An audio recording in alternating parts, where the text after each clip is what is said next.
You're listening to K4D on the Angry Marks Podcast Network. Yo, it is Sunday night, 10 p.m., 7 p.m. on the West Coast. I am your host, The Cancer. This is K4D. I am flying solo tonight. I think I have someone calling in to guest host. M-Rob is in Seattle for Christmas stuff, and he's running around crazy. I guess he didn't know he was going to be running around. Just got through eating. But he didn't know that he was going to be running around, and Sean's busy doing Hollywood Sean stuff. So Cancer is flying solo tonight, which is kind of weird, too, because it's a shitty day. Found out today that actor, singer, friend of mine, Brittany Murphy, is dead. That fucking sucks. Let's see. Checking the switchboard here to see who's going to call in. I need somebody to call in. I always feel like the number on here is wrong, Stevie J is saying. Hold on. It's 646-716-9457. In true fashion, I screw up the number again. So I'm waiting to see if we can get somebody to call into the show, because I always feel like I'm talking to myself if I ever do the show alone. The one time I did it before for a while, I feel like I was kind of talking to myself. So, but I can, this is a subject that I can handle by myself. Here we go. We have the man himself, Stevie J, I believe, is on the line. If Blog Talk will let me connect him. Stevie, are you there? Yes, Cancer. What's up? What's going on? What up, bro? How you doing, man? Pretty good. I just got done with the latest new episode of Hip Hop Shop, and then all of a sudden I saw in the chat room, nobody's here. Oh, shit. So what happened? I found out actually a little while ago, but this has been kind of crazy today. We actually got somebody else calling in. Hold on. 613, caller, you're live on K4D. Who's this? It's Peter H. How you guys doing? What up, Peter H? How you doing, man? Canada's own. Exactly. Canada's contribution to the Angry Marks. I appreciate it. Yeah, definitely check out the Hip Hop Shop, everybody, on AngryMarks.com. And, Peter, plug your show and tell them what time they can catch it. Basically coming probably Christmas Eve around that time. I'm bringing back my Peter H. DVD review, but it's going to be a little bit different. It's going to be the first video cast on Angry Marks. Oh, awesome. Awesome. Peter is taking us into the 22nd century, we'll say, with the video chat. Peter and Stevie. Stevie's the owner and proprietor of AngryMarks.com. Make sure you check them out. And they've been a long-time supporter of K4D ever since we've been on, and definitely appreciate that. They're asking the chat room, where's M-Rob and Sean? M-Rob, as I said earlier, is in Seattle. He had some family shit that came up that he had to do. Chief Coke Strongbow, he's saying he can't hear anything. Hold on. Can you guys hear? Can you guys hear? I'm saying what I'm typing. But yeah, so Rob's in Seattle. I don't know what's up with Sean, what he's doing, but he's busy tonight. Okay, so somebody can hear because they're repeating about the video cache. So okay, McFly can hear too. Raby says, I thought Choco Rain was last week's show. Raby's is an asshole. But those guys are busy, so I'm doing this thing solo. And I got a few topics. We may not hit everything. This might be a short show, y'all, just to let you know, with Rob and Sean not being here and when everything is going on. But fucking Brittany's dead, man. It's crazy. I don't know. Brittany and I have known each other since probably about like 2000. And long-time listeners of this show already know the story, and all the F4W guys, I'm sure Stevie know the story very well. But I'll run through the story again right quick, just for our new listeners, because we actually, before I do that, we got an email from a guy, Marky Mark, and I want to give a shout out to Marky Mark. He sent us Bang's manager's direct email. So we'll be able to get in touch directly with Bangs and book him on the show. So I want to tell him thanks for that, and I'm going to contact the manager after the show. I just saw the email a little while ago. So, but for people who don't know the story, Brittany was doing a movie called Summer Catch which I don't know if you guys ever saw, the baseball movie. Freddie Prinze Jr. was in it. My buddy Cedric Pendleton, who's been on this show, was in the movie, and I was brought up there to talk to them about some soundtrack work and actually helping them put together the soundtrack, and met with the director and everything, and was up there kind of hanging with Ced because I was partially representing Ced at the time too. So was hanging out and went to the rap party, and it was a lot of fun times. I can't remember the dude's name, but if you remember the Last Dawn series they had, his name is Jason something, but he played like the main character in that. And hold on, we got another caller. Hold on. Caller, you're live on K4D, 401 area code. Who's this? Hello, caller, 401 area code. You there? Cancer Coke. What up, Coke? I just called because I heard you were all by your lonesome, so I figured I'd give you someone to talk to for a couple minutes. Yeah, man, I appreciate the support. I got Stevie, I got Peter H on the phone, and now Coke is on the phone, so everybody's calling in to help save the show, and I definitely appreciate it. I was going through a quick rundown of the Brittany Murphy story of how we met. I was at the rap party for Summer Catch, and y'all know the cancer. I have a certain way with the ladies, to say the least, and I love women. So I checked her out a couple of times, at this party, and every time I saw her, she was looking at me. So like once it happened, the second time it happened, and I told my buddy Cedric, I said, all right, if I see her next time and she's looking at me when I look at her, I'm going in. You know what I mean? So he was laughing, and a couple of other guys I was with were laughing. So we walked around the party for a little while longer, and actually I was running my mouth with Ced and one of the other guys, Matt Lillard, who was another actor who was in the movie. And I'm walking by, and somebody grabs my hand as I'm walking by. You know how dudes do the chicks in the club, it kind of like threw me off for a second because I was like, who the fuck is this grabbing my hand, So grab my hand, look around, it's Brittany. And so I just stand there, and she's standing there, and she just goes, wow, there's something about your aura. I have to have you in my life. So me, knowing that that's something that I would normally say, I'm kind of taken aback by it because I've never been hit with a line like this. So I'm like, okay, let me see what this chick's about. So we started talking. She's a real good chick, man. Good person. I haven't talked to her a lot lately. Like, she hit me with a text every once in a while just to say what's up or this happened. I thought about you, whatever, blah, blah, blah. And she's a good person, man. So sorry to see her go. Don't really know the details of it. She had gotten married to this guy. I think it was like a director or a producer or something, and somebody said her mom found her in the shower this morning, and she wasn't breathing, and her mom said something about her possibly having diabetes. I don't know if it was that. Some people are saying it could have been anything. It could have been something related to drugs. It could have been anything. I don't know. So I don't want to speak on it, but I don't know if you guys have been reading up on it. Any of you guys checked up on the story today? I just found out that through TMZ. Hold on, one at a time. Go ahead. Stevie, go ahead. You was first. Go ahead.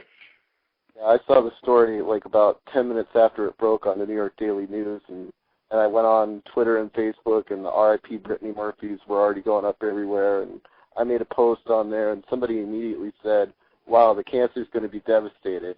And then I thought back, and you talked about how the story with Brittany went down, and when you say that K4D's been on AngryMarks.com a long time, it goes all the way back to when you had the perfect 10 beat from the Miss Williams mixtape, and that little intro actually had that drop in it where you said, there's something about your aura. I need you in my life. Yeah, I remember that. I should have played that today. That's funny. Pulled in my hip, dog. So it's been, we go all the way back to K4D episode 1 with that story. That's how long people have known about you and Brittany Murphy. So, yeah, immediately people were thinking about you.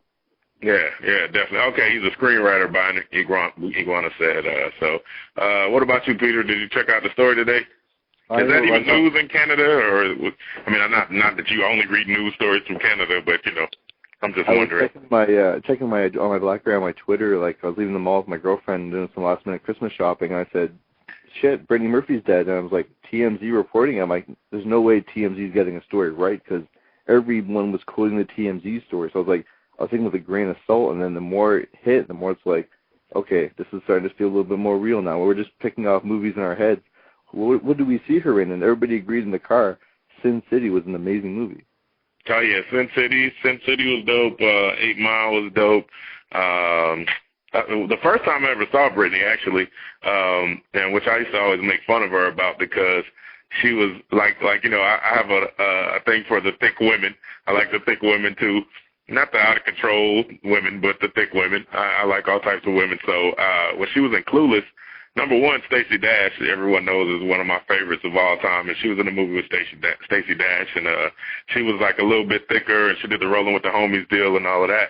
And so I was like, who's this little cute white chick, this little thick white chick in this movie, So when I met her in person, she was a little smaller, and I would always make fun of her about that.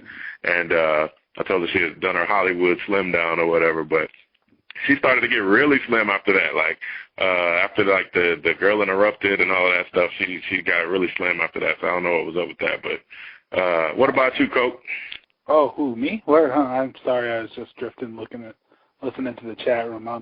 I honestly didn't even know that Brittany Murphy had died until you basically started talking about it. Oh, wow. I saw the headline and just thought Britney Spears did something stupid. Right. So, that's always, yeah. I get all my current events news from you guys, man. I try my hardest not to involve myself in any of that. And that's the trip. Like, it took me a while to find out today.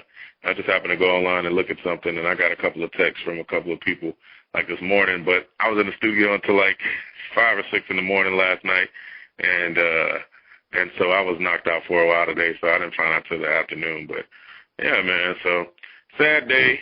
Brittany will be missed. She's a good person, and that's that, man. Let's see. What else do we have going on here today on this show? I got a couple of stories, and I can just, because we were kind of doing a roundtable deal, I got a couple of stories, and we can all kind of comment on on the stories. Hold on, let me pull up the first one. I remember the title, and the title is 4-year-old drunk cross-dressers going wild. And basically, I don't know if you guys heard this story, but there's a 4-year-old kid. Where is he located? Hold on, the story's pulling up now. Okay. Beer Buzz Boy 4 wanted to visit jail dad.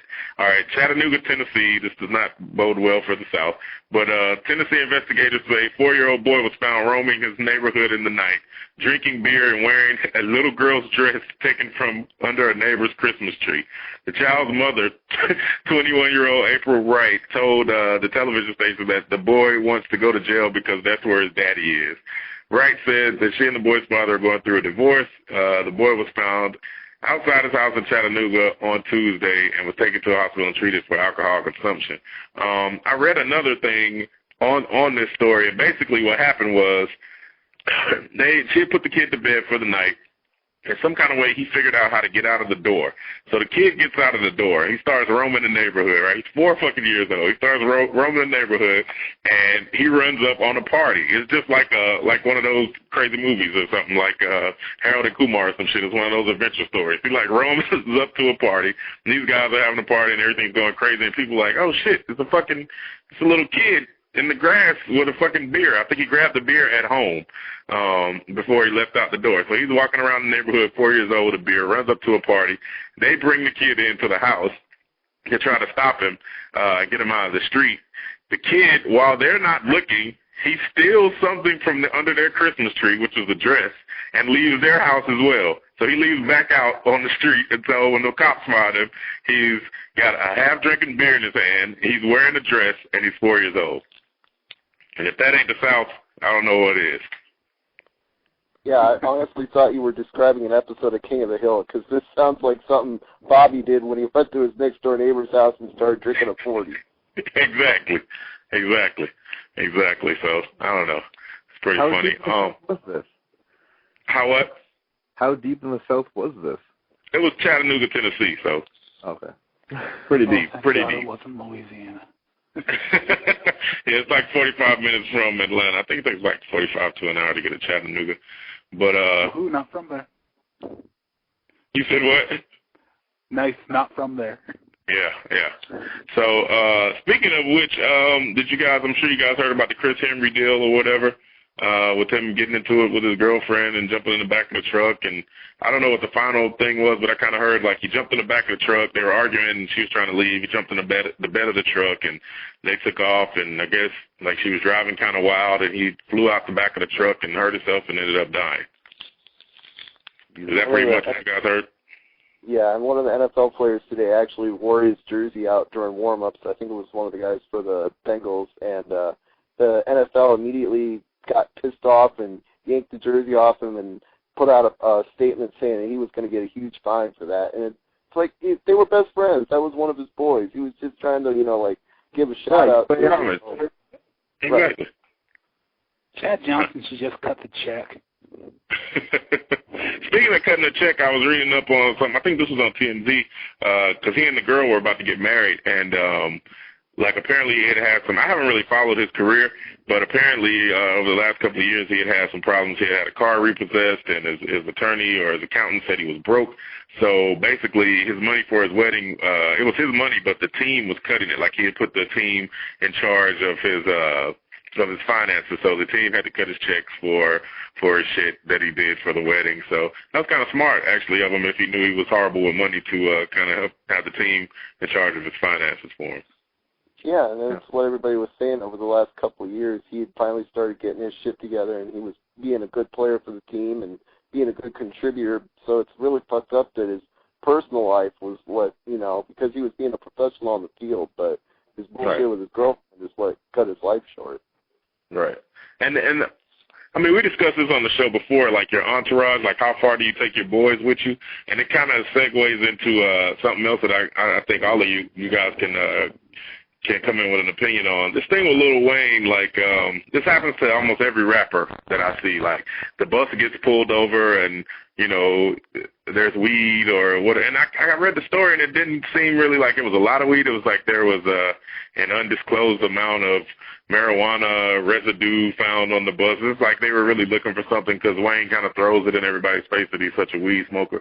But how, being an artist who is getting to a certain level and who does smoke the ganja, and only legally, I only smoke it within the confines of California when I'm there with my card, of course. But how do you think that people can avoid this type of thing? Because, I'm sure if Wayne has any sense, the weed isn't on his bus. You know what I'm saying? It's not just, he's just not sitting there with a big bundle of weed like the dude from the movie Belly, on his bus or whatever. But, what do you guys think can be done to not have that happen to these artists? If they're going to be on the road, I would think that you would have to have a dude or a whole nother car that's not attached to you, where if you like to smoke, if you like to drink, whatever it is, they're going to hold that for you. I just think it's kind of dumb for people to continue to keep drugs on them or anything that's not legal on them. What do you guys think about? Of course, that's kind of money that he makes. I mean, couldn't he just roll up at a show and somebody be outside and he'd be like, yeah, here's $200, go get me something. Right. He doesn't even need to carry it with him. He could get it anywhere he goes. Right. And plus, everyone wants to be the local guy that sold Lil Wayne weed. I mean, right. I have a cousin he that probably gets it for free. I mean, I have a cousin that claims to have a claim to fame of selling something to Jim Carrey. But wow. But yeah, I don't know. What do you think, Coach? That kind of stuff's a claim to fame, man. Anybody wants to sell a celebrity something, no matter legal or illegally. So right. Perfect. So you could probably get it with snapping a finger, and you could probably even have someone else snap the finger if you want. Yeah. Right. Yeah. You don't even have to point at somebody. You can point at somebody in your entourage, and they can go talk to somebody. Yeah. And then you can keep one of your boys around to take the hit for you. And that's what I thought. I thought there would possibly be, I would just imagine, not that I would use this technique myself, but I would, just imagine that on a Lil Wayne or, somebody else famous for smoking weed, like, I don't know, Snoop or somebody, who people know, as an avid weed smoker or whatever. I would just think that there would be a guy, because I know for certain that certain rappers like Baby have dudes who just carry the jewelry, you know what I'm saying? So, I would think that, there would be a dude who his entire role on going on tour is to hold the weed until someone's ready to smoke, maybe perhaps even roll the blunt for him, pass the blunt, and he keeps the weed on him at all times. And he takes the hit, he goes to jail, we get him out of jail when he gets locked up. A big giant neon sign says Jimmy's weed right over. It's all it takes. Right, that's it. That's it. I have a question for for you, since you're a little bit more up on these current events than as I am, isn't Lil Wayne already going to jail? Well, yeah, that's what Coke actually said that in the chat room on F4W. He was like, hold on, let me find the quote. Well, Coke, you're on the line. You remember what you said? It was something like, isn't Wayne going to jail already? They can't put him in super jail or something like that for an extra crime. I'm like, what, are they going to put him in jail again? Maybe extend him for a few months? Right. Yeah, I don't know. Maybe add to a sentence or whatever, but... He'll be performing prom queen live in prison. Right. Yeah, but it's obviously not hurting his marketability, because I'm walking through Walmart the other day doing Christmas shopping, and there's ads with Lil Wayne saying, "Get your music at Walmart, you heard, Dirty?" It's like, oh. And Cancer talks about him being at that level. He's at that level. He's pushing music on the televised Walmart music channel. So right. And then when you get to a certain level, I just believe that you have to adjust. You know what I'm saying, to your success. You gotta adjust. You can't, like when you're just a mixtape rapper, and it's a million of those, it's a certain type of entourage that you can have, and you can basically have anybody you want. But when you're selling for corporate sponsors and you're the biggest rapper in the world right now, I just think that you gotta, like Dave Chappelle said, when keeping it real goes wrong. You know what I'm saying? Like you can keep it real, but you gotta just twist the way you do things, I believe. Shouldn't May be taking this hit? I always make the comparison between him being, Mr. Carter and Jay-Z being Sean Carter. Well, one guy knows how to keep his dirt on the down low and the other doesn't. Right. Because believe me, if he was smoking before, Jay's still smoking now. He's just handling it in another way. You know what I'm saying? And having a certain type of person hold it or handle the situation for him. So. Exactly. Yeah. You got to delegate responsibilities. You do. Got to run your crew properly. This man can't be going to jail. Yeah, man. He can't go to. He doesn't need to go to jail right now. I mean, Drake's coming in March, but still, Nicki's coming. They just released Nicki's single. I think they're going to shoot a video for I Get Crazy, which has Lil Wayne on it too. So it's like he's just got so much shit going on. I would hate to see him go down any longer than he's already scheduled to go down. I think it's for a year for the gun charge or something like that. So. Speaking of which, isn't T.I. supposed to be out like any minute now? Yeah, it should be coming up to when T.I. gets out. I think we lost Peter H. on the phone there. Peter, feel free to call back if we lost you. He's playing the role of M. Rob this week. You beat me to it. Right? Peter H. is playing M. Rob's role this week. So, another funny note, totally off the subject. I love the Lost Tapes album by Nas, and I've been on this thing lately because, I'm putting together this mixtape, and some of it's original, but some of it I'm, using records, beats from other people, whatever, instrumentals. So I'm just on YouTube looking through stuff, and I found a couple of Lost Tape instrumentals, and so I was trying to remember the name of this song. It was actually a song called Do Rag, but I didn't know it at the time, so I went to Wikipedia I just basically Googled the Lost Tapes by Nas, and the Wikipedia came up. So I'm reading the Wikipedia, and lo and behold, the last quote on Wikipedia about the Lost Tapes is, "The Lost Tapes is highly acclaimed and considered better than most Lost Recordings compilations.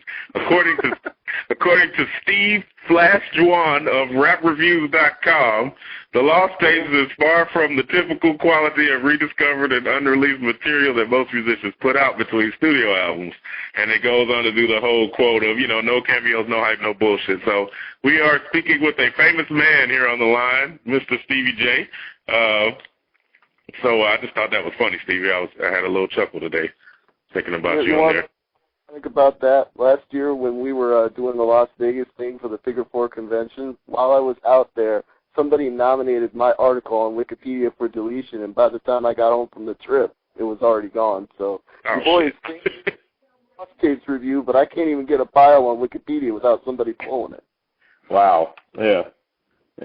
So I need a Rick Atari bio on Wikipedia too. Let's get it all going for all my names. Cancer, Rick Atari, somebody put it up there. Go ahead. Yeah, maybe we could get it linked to Farnsworth Bentley's profile because he's got one on Wikipedia, so we could just hijack off of his. Oh, by the way, I've been listening to the past 2 or 3 shows this week. I kind of mentally checked out on them while I was in the chat, and strong work over the past month or so. Oh, thanks, man. Appreciate it. Appreciate it. We've been doing it. I'm loving having Sean on the show, too. And it's not every day I go around giving you guys compliments. Right. That's like the opposite of your gimmick. Yeah, I got to kind of keep it real, man. I got to keep it with my shtick. Yeah, you did the Coke fade. Right. So let me see. There's a couple other little topics here we can touch on before we go. Shane Sparks of, what is it, America's Best Dance Crew? What is the show called? The little dancing show on MTV? I think the guy from American Idol, Randy Jackson, puts it together. Is that his show? I think it is. But he's a judge on there. He was busted for child molestation, and the LAPD took Sparks into custody, I think it was on the 18th, on a felony warrant charging him with child molestation. The alleged incidents began occurring in 1994 and continued for several years. According to the criminal complaint, Shane allegedly committed the crimes of lewd acts upon a child, all felonies. There is only one alleged victim. So he got out on $590,000 bail, and he said that, I just saw like a little quick thing that he said on TMZ. I need to go back and check out the whole quote, but he was basically saying this was some kind of railroading by Hollywood against him. So I don't know what he means by that, and if he's having a beef with somebody high up, who may want to see him go down or whatever, but I'm going to try to find the exact quote right quick. He says, this is extortion Hollywood style. He got on a bail last night, and let's see, is that it? He said his attorney says the charges are completely without merit, and that Sparks knows he is innocent and will fight to clear his name. So hopefully he is, and hopefully that didn't happen. So did you guys hear about that? What do you think about that? It's the first time hearing about it, but, you automatically suspect whenever somebody's famous and they get arrested and put up on charges, you got to wonder if it's not like a cash grab by somebody, like they're trying to get their name out there and see if they can force this famous person to give them a settlement to go away, How many times did Michael Jackson go through that before he died? How many payments did MJ make? Right. And that's what I think. I don't know what the best way to handle that is. That sucks because it's like that's the type of charge to where even, kind of if you're found to be innocent, people always just kind of like look at you a little different out of the corner of their eye, you know what I mean? So that's kind of fucked up. I don't know. What do you think, Coach? I have no idea who Shane Sparks is. I don't think you're allowed to cash grab a guy from a reality show. It just doesn't well, work. he's been a choreographer, if I'm not mistaken. He's been a choreographer for some time, and he's done it on a major level or whatever. I've heard different people, mention him since that show's been out and just saying, he's one of the top guys or whatever. But I don't fucking know. That's not my world. So it kind of sucks, though, because, like I said, that's one of those things where when somebody says, child molester, it's just kind of hard to get that off of you. Peter A. said his BlackBerry is dying. No doubt. Peter, thanks for calling in and helping us on the show. Merry Christmas to you, too. But, oh, man, this should have been our Christmas show. I didn't even think about that. I'm glad we didn't plan that because Rob and Sean were there anyway, so it would have been a shitty way to... Right, thanks to Brittany. It would have been a shitty way to start the Christmas show. So, well, there's enough drunken Christmasness anyway all weekend because they did the drunk cast with the week before Christmas, and Brian and Vinny were already recording their Christmas show and called into his show and were hammered. Oh, they called it an Ed show? I normally download Ed show. I didn't get to do it this week, but so they called into a show and they were already drunk. Yeah, 34 minutes into recording their show and 34 minutes into Ed's show. I guess they must have started about the same time. Wow. I think Vinny might be the happiest dude on earth when he's drunk. I think that's probably the only time he's happy, but he called in one time when we talked to him when you guys were in Vegas. He was happy as shit. Yeah, he was like, oh, I'm drinking whiskey from a flask, listen. And it was just hilarious. It's like, can we even hear that over the air? Can you hear somebody drink out of a flask? Because right. he was just bumped up. Man, so that's crazy. I don't know, Coke, are you a drinker or a smoker or neither, or what are you? Used to be a drinker. I had one failed smoking experience that just went hilariously wrong. Oh, gosh. I can only imagine a Coke story about failed smoking. No, I was just too drunk to figure out how a bong works, and they were like, my buddy was like, whoa, maybe you shouldn't. Right, if you're already that fucked up. Maybe you should. You don't know which end of the bong you inhale from, maybe you should just lay off. Just leave it alone and try another day. I mean, like, this dude explained it to me like 8 times, and I still couldn't figure it out. Wow. That's crazy. It was sad.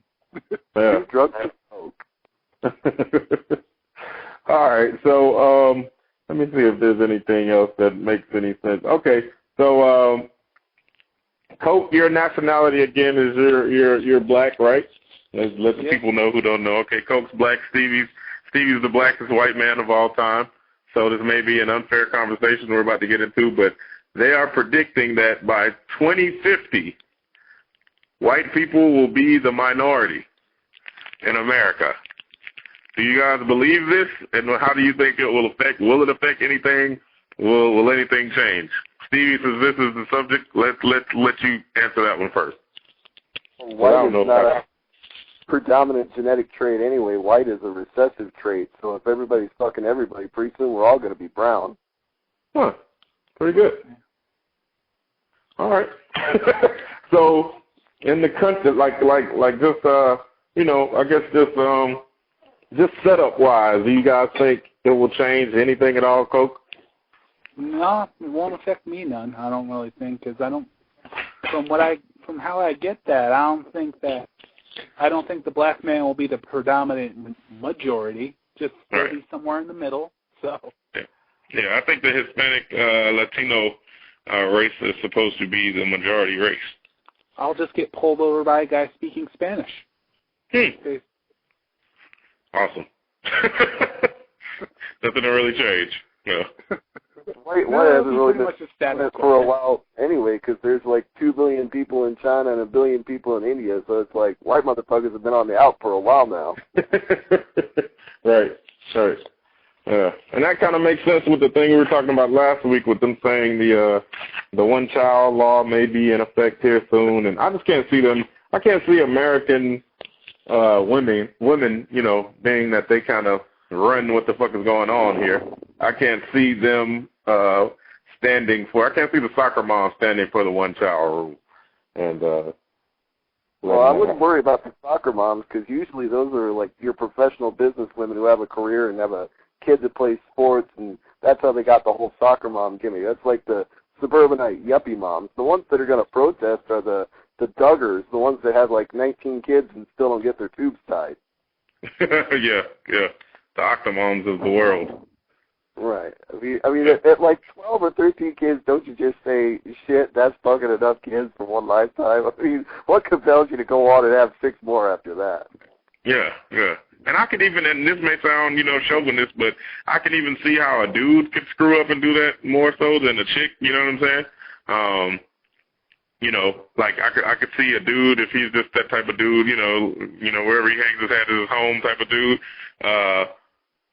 then I could see that happening, but I don't know. I don't see how a chick just has 12 kids and just keeps going in 2009. Right, I mean, anybody who's a player could just sleep around with 15 different women and have 15 kids by 15 different women, but one woman having 19 kids is kind of fucked.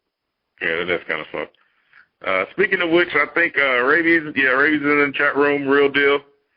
Rabies, it's about that time for the KOTB, King of the Board. I think it's going to start in January, if I'm not mistaken, Stevie.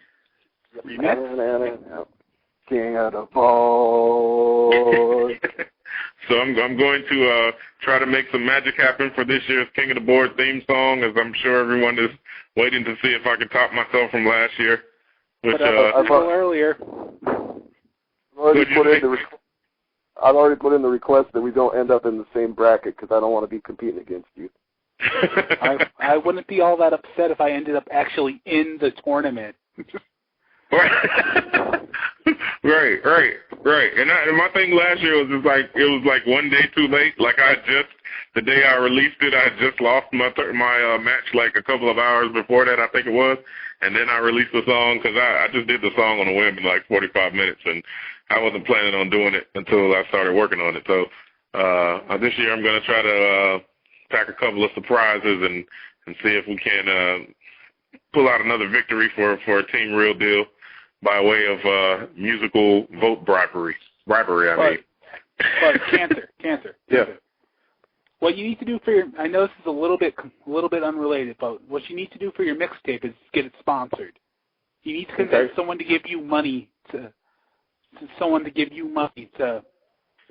for their name on your mixtape. That would be awesome. All takers are welcome. You can email me at AtariParty, spelled just like it sounds, at gmail.com. I will make a very public offer of $8 to get the Coke Zero, my favorite drink, name on that mixtape. For $8, I will get back to you, but I think we may be able to work something out. It's just an opening bid, It's just an opening bid. We can talk. Right, we can talk. Right.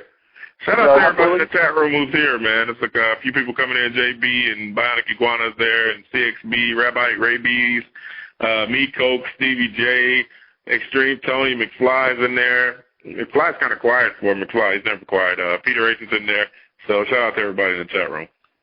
It's funny Coke brought that up, though, because I can't drop any names or divulge any details at this point, but there is a fighter that I got a message from that was looking for a little bit of sponsorship, and so you may end up seeing AngryMarks.com on somebody's trunks in the octagon. I can't say who or when because we haven't worked out. Fuck fighters. What you need to get behind is auto-tune-attainers, which is what I am. I'm not a singer. I'm not a rapper. I'm an auto-tune-attainer, and that is where you need to stick your sponsorship dollars, Stevie. All right. Well, I'll double Coke's offer. I'm just fucking with you, but no, that's cool. If you guys start sponsoring fighters, that's awesome. Yeah, I mean, I don't know. We haven't worked out the dollar amounts yet, so we'll just have to see if it's something I can afford to do or not. Yeah. Actually, I'm talking to World Star, and I'm talking to DatPiff. If you guys know what that is, it's DATPIFF. It's a great mixtape website where they just have every mixtape on earth up there, and you can just join the site for free, and you can download, like 3 mixtapes a day for free. And anybody's mixtapes, Lil Wayne, anybody, any person you run across on there, you can download it. So I'm talking to those 2 sites about sponsoring. And the hardest thing for me right now is, number 1, deciding if I'm going to use the DJ because I didn't use the DJ the first time. And number 2, who the DJ is going to be. Because I'm actually dealing with a couple of different DJs just on a lot of other business. So it's kind of like I don't want to give that mixtape to one guy and then the other guys are mad. And you know what I'm saying? So just trying to figure that out. Daniel actually had that issue Coke with the Zero. Just saying. What'd you say, Coke? DJ Coke Zero has a ring to it. DJ Coke Zero. What'd you say, Stevie? Oh, Daniel had a very similar situation with the Bill of Pickles tape because he had to keep pushing back the release date because he was going to give it to one DJ, and then that DJ didn't get back to him, and then he gave it to another DJ, and then they both got back to him at the same time, and it all of a sudden became an issue of who does he actually have put out the mixtape, which Exactly. Yeah, and that's why I'm thinking because my mixtape is more like an album, like the first one was. The first one was majority, with I guess with the exception of 2 to 3 records. It was all original material, like it was actual songs. So this one is the same way. It's looking like it's going to be a lot of tracks on this CD, and it's going to have a couple of pretty good features. So I don't know. I may do it just put it out myself and just do it like that because the buzz is enough at this point to where I can kind of do that. All right, but his thing's going to be on the mixtape. Say that one more time. His boy Banks, is he going to be on the mixtape? Man, let me talk to his manager. We might have to work something out. The thing that it looks like, one thing that's kind of, it may be funny to you guys, but I think I may have a record that has Diggy Simmons on the record, on the mixtape. So some interesting features. Yeah, man. I'm trying to secure a big feature. I'm trying to secure Snoop Dogg on this one record. I may have to end up using it for my album if it's Snoop Dogg and not just give it away on the mixtape. But that would be funny to have, your Gucci Mans or your Snoop Doggs and have Diggy Simmons there too. So I'm all across the board here on this tape. So. And it's just funny that you brought him up because I just saw an article about him in the news over the weekend that, he's trying to be like the next hip-hop mogul. I'm like, really? You ain't even old enough to sign your own contracts without your dad being there. How are you going to do that? Dude, he's actually good. Like I was saying on the other show, he's actually really good. He's doing shows. He had Rabies is stupid. Rabies goes, are Imran and Sean all right? And then he waits, and then he types, they live with each other, right? And then he waits and he types, maybe they had a suicide pact or something. They don't have a suicide pact. Both men are alive. Rob's in Seattle and Sean is in Hollywood working. So, but yeah, Diggy, he's doing shows and he's really starting to take off. So kudos to Daniel Diggy. Talented as fuck, but it's just like it's a little too young for him to be a mogul at this point. You know, his dad's got money and his dad's brother's got mad money, but Diggy just have to wait a minute. He could be a great performer now, but the mogul stuff will come a little later. Yeah, it may, but then again, you got to look at it like his sisters have Pastry, which is doing extremely well. The shoe company Pastry that they have, and you know, I'm sure his whatever is the next thing in line if he hasn't already started it. You know, through his little connections that he has there. But like I said on the other show, the thing I like about him is he's not trying to use his dad's name to get ahead. I mean, he can't help what his last name is and that he's on the reality show and everybody knows him. But, you know, he actually released the mixtape without his dad knowing about it and, you know, just went ahead and did his thing. So that's kind of cool. And if he's going to be a success and he's going to be off a reality show, then it's certainly better than hearing Tardy from the Party a million times. I mean, reality show, let's go. He's way more talented than her. Yeah. And then, you know, what's funny, that Tardy for the Party was like the number 3 record on iTunes at one point, and it was the number 1 dance record. So judging by just past stats, this chick we're looking at, you know, at the low end, 50,000 to 100,000 buys of that single. So, I mean, and with no label, money going straight to her, I mean, you can't kind of beat that. To do a fucking TV show and do a whack song and everybody knows you're horribly whack and you can't sing and the song is just catchy and you sell maybe 100,000 units of the shit, you know, that's fucking $100,000 going straight to her pocket. Better split that money with Candy than like 50-50 because that song would really suck without Candy's help. Well, yeah, probably. Or she could have just paid Candy to produce the record, and then Candy may have gotten a little percentage, a producer's percentage on the record. But I'm sure Kim and her label, whoever that may be, her or whoever is backing her, you know, I'm sure they saw at least 80% of that money. Yeah, Candy got incredible. Shit. Yeah.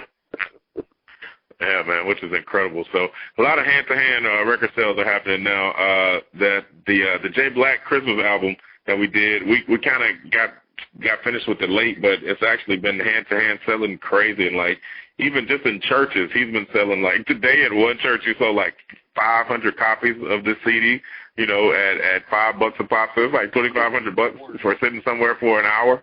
You know what I'm saying? So, and most of the songs, like, we did an original record. We did one original record, and then the rest of them were remakes. So it's just like, that's not bad. You know what I mean? Like, that's not bad at all. When you sell your record at a church, you have to give them like a cut. You have to like put $1 in the tithe for every one that you sell. No, what's funny because his dad is a pastor, so like it was his dad's church, so he didn't have to pay anything. He just set up, and when people came out, they did a little news brief. They do a news brief at the church. It was a huge church, it's like 10,000 members. They did like a little news brief at the church. And in their church news, they had a little thing about his Christmas album. And then when people came out of service, he was sitting there at the table with a Christmas album, and he sold 1,000 copies within the last 2 Sundays just at that church. Oh, you know, there's got to be some little old ladies in the church that are getting mad about that. They may not be saying anything to his face. You know, right. Some old crows that are complaining about it. Right. But then, you know, how I don't know, you know, black people in the South, they have such reverence for their pastors, and they look at their pastors with such high regard. You know, he's a pastor's son, so they probably don't care. They're probably just like, oh, this is great, let's just support him, you know what I mean? And, you know, if he's doing that at one church, if the CD's on sale at 10 churches, you can imagine what's happening. So, if there's one thing I know that's universal about church, black, white church, north, south church, it's all the same. There's always one little bitter old lady who has something to say about everything. Right, who just hates everybody and everything, but yet claims to be the most religious and only person on earth. I've never understood that. It's like they can be such an angel in church, and then they immediately start gossiping the minute they walk outside the door. It's like, how really religious are you? Come on. Exactly. So, have you guys seen the Jackson reality show? No, I have not. I barely watch any kind of TV anymore these days. Ever since Californication came off the air, my television viewing's been all lost and skewed and confused. Yeah, I gotta watch that. I never watched any of those. I gotta watch that and Dexter. I always hear Danny-O and Donnie talk about Dexter, and I want to check it out. I'm gonna start. I found a link to like the first 3 seasons, so I've been downloading them, and I'm gonna just sit and watch them all at one time if I can. The O Show people. Stevie knows I love them. I know you're not a fan, Coke. I'm aware. I know you hate that O Show commercial that I played during Hip Hop Shop. I'm sorry, man. Yeah, I'm cool with the O Show. We had our little hiccup there for a second, but I like those guys, and I like Danny. I think he's a good rapper, and Donnie's he's a good heel. I'm fine with them existing as long as I don't have to listen to them. Right. Okay, so one more thing. Oh, go ahead, Coke. No, it was Stevie. It was just me. I was going to say that the one Jackson thing that I've seen from that show is like Joe Jackson's like teaching people how to dance. Oh, wow. No, I saw the first episode. I just saw it earlier today. No, it was yesterday. I think it was yesterday. But it comes on Sunday nights. I think it's on right now. It comes on at 10 o'clock. So there are direct competition. You know, I know they're worried about K4D and everything taking away their viewership. You know, I could dream, right? But the show's pretty good. If you're a fan of the Jacksons, I think you'll get into the show. It kind of shows, you know, more of the in-depth thing, and just shows the personalities behind them, and you can just see who's kind of whiny and who's more like their dad, and who's just, you know, from the first episode you could see that at least. So they're gearing up for this album, and it's kind of interesting. It's Always Sunny is what Coke and Rabies are talking about in the chat room. I've been missing It's Always Sunny. I just totally forgot about it this season, so I'm gonna have to go and catch up on that. But I love that show. I've seen even less of that than I have of the Jackson show, so I'm completely out of touch on that one. Yeah. I think I actually have seen an episode of It's Always Sunny, so I think I've seen slightly more than I've seen of the Jackson show. I think I saw about 25 seconds of the Jackson show when Jermaine informed them they had a single or something, and then I changed the station.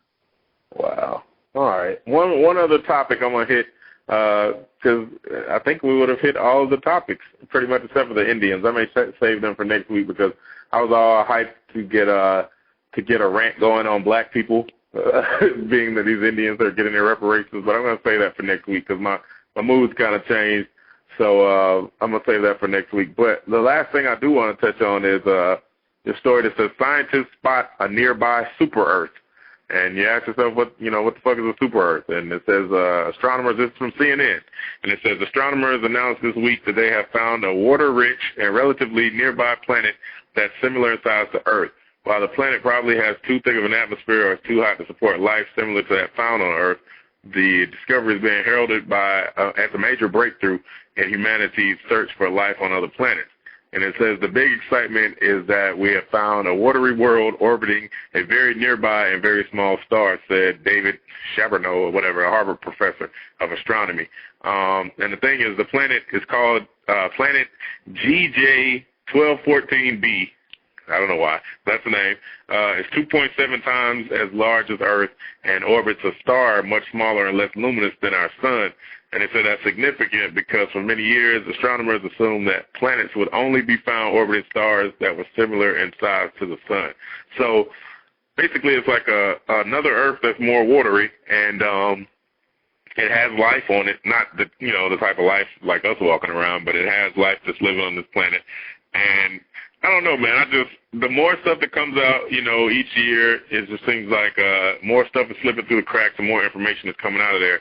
And people just have to realize that there's some other shit going on. You know what I mean? Like, it's not, I don't know what it is. I'm not going to say I know what it is. I'm not going to say I know how this shit is set up. But I don't know. It's just a little different than they've made everybody think that it is. So what you're saying is we're not it? Yeah, that's what I'm saying. I think it's our own arrogance that makes us think that there will be tons of planets and stars and galaxies, and we would be the only living things worth mentioning on any of these places. I'm not saying there's little green men walking around, but I'm just saying, we ain't it. So you got to figure, this is like an exceedingly infinite place with exceedingly infinite possibilities.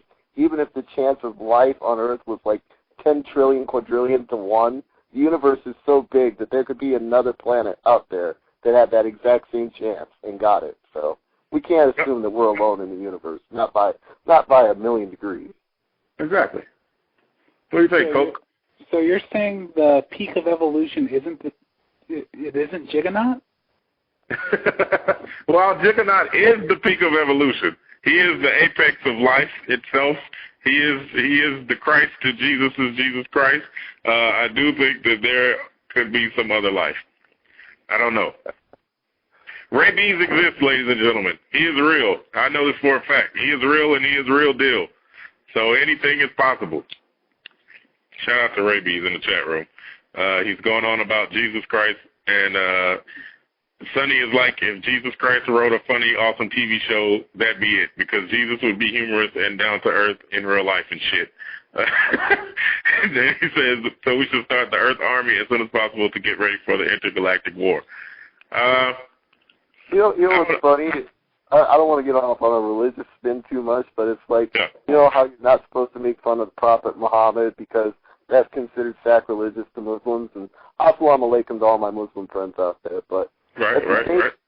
If you've read any of those stories in the Quran, Muhammad sounds like he had a sense of humor. He's not he sounds like a guy that was like really mellow and laid back. Like this dude let his cat sleep on his robe, and instead of disturbing the cat, he cut the arm off his robe and went to prayer. It's like, and that's a dude that has a sense of humor about life. You know, it's like, why can't we laugh with him instead of you laughing at him? You know? Right.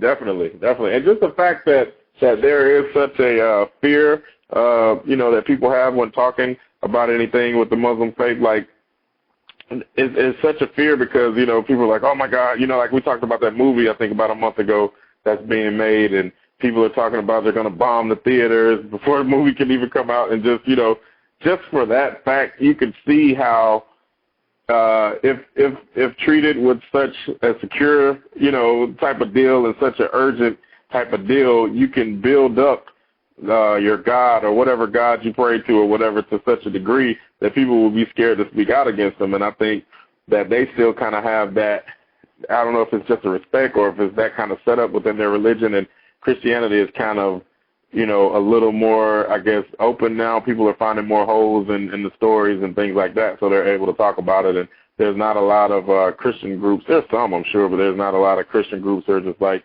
people got the pennies in the wild about the Mel Gibson movie, but, like, there wasn't a lot of bombing and stuff going on, if I recall correct, was it?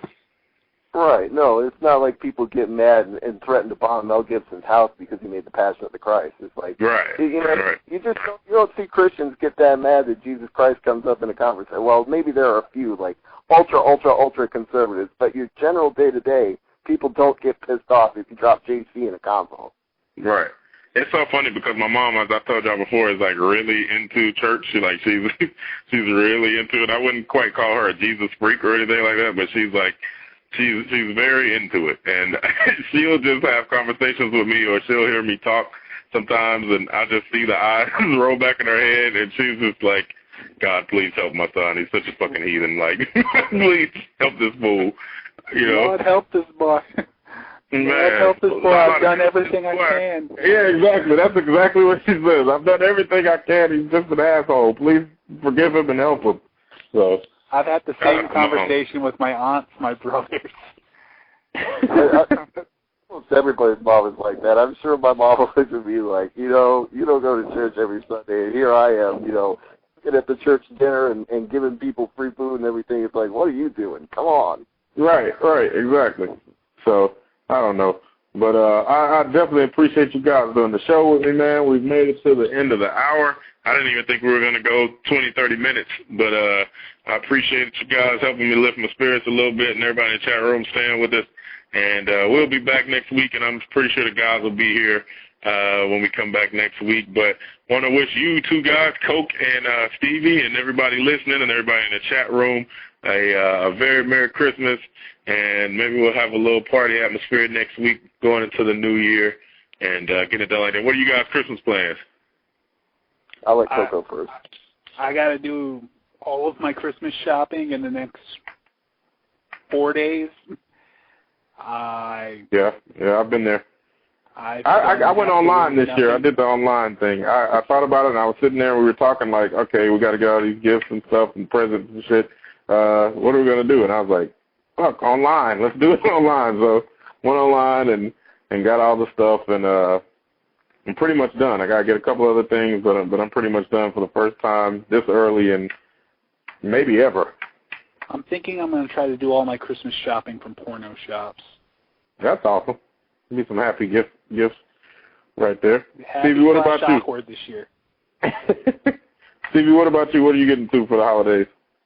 I think Coke was subliminally in concert with this football game I'm watching because as he's saying he's going to shop for porno for Christmas, I see Nicole Scherzinger walking down a hallway taking off all her clothes. Like, damn, Christmas comes early. But right. I'm sure that's not what I'm getting for Christmas. So I don't know. I still got a little bit of shopping left to do. I know I got to do Secret Santa with a few people, and I got to get a few other things. But in general, my plan is just going to be go to a party with Michelle's mom's side and go to a party with Michelle's dad's side and see my family when we can get out to see him and just go to every Christmas party I can. Awesome, man, awesome. So, yeah, man, I don't know. It's going to be pretty cool this year, just relaxing and chilling. Got the baby coming in a couple of weeks, so just trying to get a little sleep if possible. With my schedule, I don't get much of that anyway, so probably shouldn't bother me that much. I'll probably be doing this show in a couple of months with the baby just sitting here making noise in the background. So best Christmas present of all. I mean, nothing Coke or I get for the season can top that. Exactly. Wasn't there, I don't know if you guys watch it, I dare say those 3 little letters, TNA. Was there a pay-per-view tonight? I didn't care. I wasn't 100% sure. I didn't care enough. Normally, if I'm online and it's just on, I'll check it out, but I didn't. So thanks again, guys, for coming in and helping me save the show. I really appreciate it. Shout out to everybody listening, and everybody listening live who's not in the chat room. Shout out to them, too. And this is going to do it for this show. We'll be back next week. Everybody have a Merry Christmas. R.I.P. Brittany, man. Damn it.